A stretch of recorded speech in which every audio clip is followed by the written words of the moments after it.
Most people think ChatGPT is the shortcut, but if you're using it wrong, it's actually slowing you down. Ask it for help, and what do you get back? Generic fluff? That's because the truth is ChatGPT isn't magic. It's a mirror. It reflects the quality of your prompt. And if your prompt sucks, your results will too. That's the difference between using ChatGPT and mastering it. In this video, I'm breaking down the exact formula that turns ChatGPT into your highest performing sales assistant.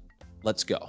Hey there, everyone. I'm Jake Dawson, and I help businesses use ChatGPT and automation tools to seriously boost their sales. I've worked with over 50 clients and written thousands of prompts that have brought in tens of thousands of dollars in extra revenue. Today, I'm going to show you the exact ChatGPT prompt, the formula that I use to help my clients close more deals. This isn't theory.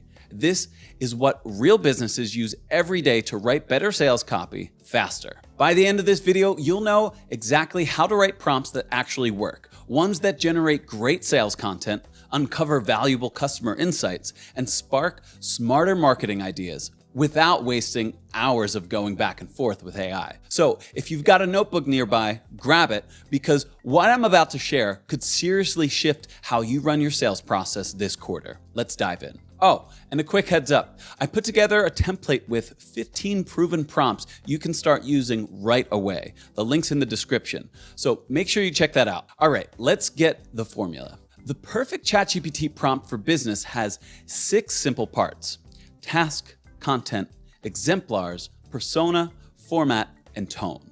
And once you get this down, you'll start getting way better results, especially for sales and marketing. Let's start with the first part, the task. This is what you're asking ChatGPT to actually do.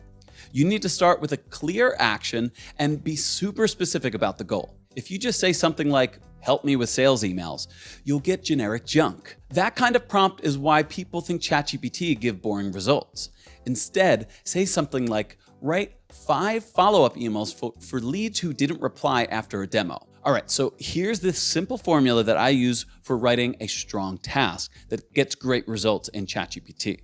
Okay, so let me break that down in clear English. Start with a clear action word like write, create, generate, summarize, or draft. Then say how much you want, like 3 emails or 1 product description. Follow that with the goal. What are you trying to do? Book a call, sell a product, re-engage a cold lead. And finally, include one important detail that guides the focus, like a benefit, product name, or audience type. Here's a quick example. Write 3 follow-up emails to re-engage leads who didn't respond after a sales demo, focusing on how our software saves them time. That's it. Clear, focused, and it gives ChatGPT exactly what the job is you want it to do. If you follow that format, you're off to a great start, even before you add all the extra layers like content or tone. Next up is context. This is where most people mess up. They give 0 background and then they wonder why the results are off. ChatGPT, again, is not a mind reader. You have to feed it the details. For sales prompt, your context should include things like who your customer is, things like their job titles, age range, what they care about, where they are in the buying process. Are they just curious? Are they comparing options? Or are they ready to buy? What your usual conversion rates are, so it knows what good looks like, and the biggest pain points or objections your audience typically has. Here's an easy way to think about it. Imagine hiring a new sales rep. What would you tell them on day 1 so they don't lose that sale? That's what you should put in the context. Also, don't forget to mention your unique selling point. What makes your product or service different from the rest? ChatGPT can't highlight what sets you apart unless you tell it. Are you selling online? Add things like your pricing, what motivates your buyers, and what products they usually compare yours to. Here's the magic. When you combine a super clear task with solid context, ChatGPT gives you content that's sharp, useful, and actually sounds like you know what you're doing. And if you're doing this often, save your go-to context in a doc or a note so you're not writing it from scratch every time. Copy, paste, done. Next up are exemplars. Exemplars are basically cheat codes for ChatGPT. Think of them like training wheels. It's you saying, "Hey, this is what looks good. Do more of this." You're not just telling it what to do, you're actually showing it. And when you do that, the results go from meh to wow. Watch what happens when I give it an actual sales email that pulled a 45% reply rate. Then compare it to the same prompt without the example. The difference is night and day. You'll never write a prompt again without an example. All right, let's move on to one of my favorite parts, the persona. This is where the magic happens for sales. And most people forget this step and they end up with something that sounds like it came from a corporate brochure. Boring, generic, forgettable. But when you tell ChatGPT who to be, like write as our top performing SDR who always crushes quota, or speak like our CEO pitching investors, everything changes. It gets sharper, more confident, more specific. You go from bland to bold real fast. Let me show you a side-by-side example. Same product, same message, but one with no persona and one where I tell to speak like a senior sales rep who's been in the game for years. The second one sounds like someone who actually knows the customer and the industry. You feel it immediately. Now, let's talk format and tone. You might think this stuff doesn't matter, but look, it totally does. If you don't tell ChatGPT how to structure the output or how it should feel, you're leaving money on the table. For example, I might say, hey, format this as a 5-part cold outreach sequence with subject lines. Make the tone friendly but confident, like a trusted advisor, not a pushy salesperson. That simple instruction can take your prompt from generic to gold. And by the way, if your audience doesn't like stiff, overly formal messaging, don't ask for that. Tell ChatGPT to write like someone your customers would actually want to talk to. You're not writing legal contracts here. You're trying to build trust and book calls. So don't skip format and tone. They are the finishing touches that make everything click. All right, now that you've got the full formula, task, context, exemplars, persona, format, tone, I'm going to show you how to bring it all together into one killer prompt. Let's do this live, step by step. Let's start with the first one. You want ChatGPT to write cold email subject lines. So here's the full prompt. Now, this prompt gives ChatGPT everything it needs to come up with subject lines that actually catch attention. You're not going to get generic clickbait. You're getting lines that feel like they've been written by someone who knows exactly what these CFOs care about, saving money and moving fast before the quarter ends. And when you give it an example, like that fintech case study, it starts to pull inspiration from the kind of results your prospects want. It makes the subject lines feel real and credible. All right. Now let's look at follow-ups. These are for leads who visited your pricing page but didn't take that next step and book the demo. Here's how the prompt is built. This one's all about striking the right tone. These people are interested, but they're not sold yet. So you're not going in with a hard pitch. You're just trying to open the door again, be helpful, and show them that you're there if they need clarity. When you frame it this way, ChatGPT writes in a way that feels natural and respectful, like a quick message from someone who's actually paying attention, not a scripted robot follow-up. All right, now for the fun one, ads. You've got a new CRM and you want ad headlines that actually stop the scroll. So write a prompt that says, generate 5 ad headlines for a CRM that helps real estate agents follow up with leads and manage listings all in one place. Give it a solid example, like never miss a hot lead again, and then tell it to write like a marketing manager who's helped launch SaaS tools for real estate pros. Keep it simple, just 1-sentence headline options. And the tone, high energy, benefit driven, and easy to read. What comes out is pure gold. Headlines that actually speak to the pain points agents deal with every day. And that's the point.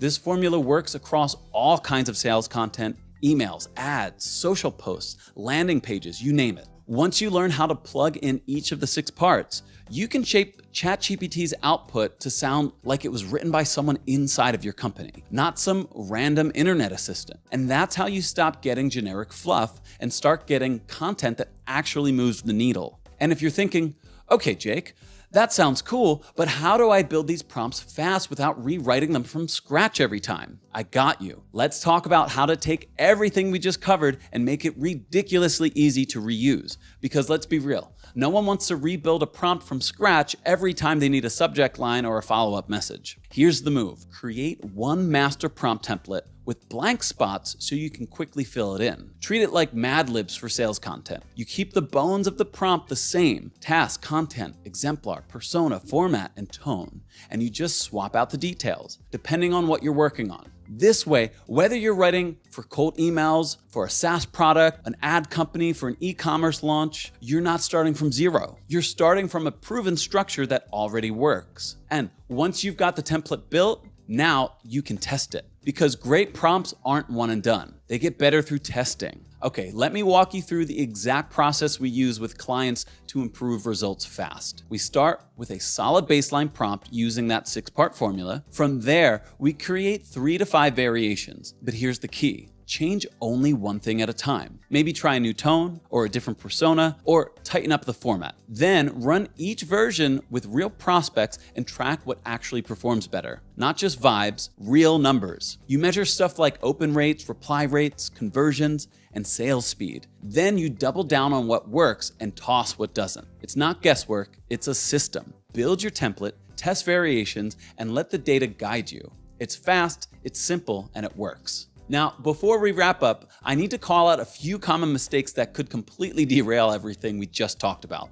Because even with a great formula, it's easy to mess this up if you're not careful. The biggest mistake I see, people assume ChatGPT just knows what you want. It doesn't. Unlike the real salesperson who understands your business, your product, your customers, ChatGPT starts with 0 context. So if you don't give it that info, it's basically just guessing. So when someone types, "Write me a sales email," and they expect magic, they're asking ChatGPT to somehow know their industry, who they're selling to, what makes their product special, and how they sound as a brand all at once.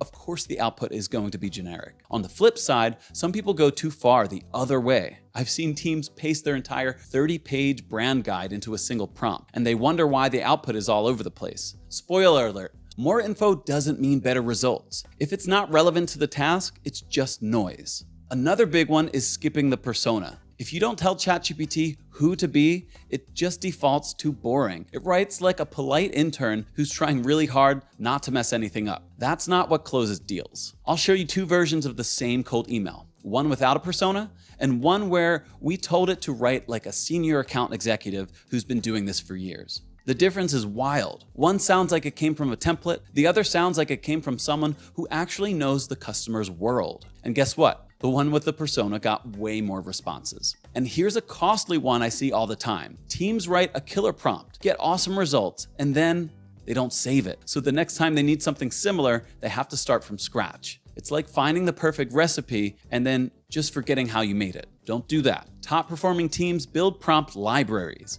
They organize them by funnel stage, audience type, objection, content format, whatever helps them find and reuse the best results fast. And they track which prompts actually perform, so they're not just guessing what works, they know. After rolling the system out with dozens of clients, I can tell you exactly who's getting the biggest wins. It's the teams that treat ChatGPT like a smart new sales rep, someone who needs a little training, a little structure, and a clear job to do. When you do that, I've seen conversion rates jump by 30 to 40%, no joke. And if you're wondering what that looks like in real numbers, think about it this way. If your average sales rep spends 4 hours a day writing emails, proposals, and follow-ups, and you make them even 25% faster with this formula, that's an extra hour a day per rep spent actually selling. Multiply that across a 10-person team, and you're looking at 2,600 extra selling hours per year. That's not a small win. That is a game changer.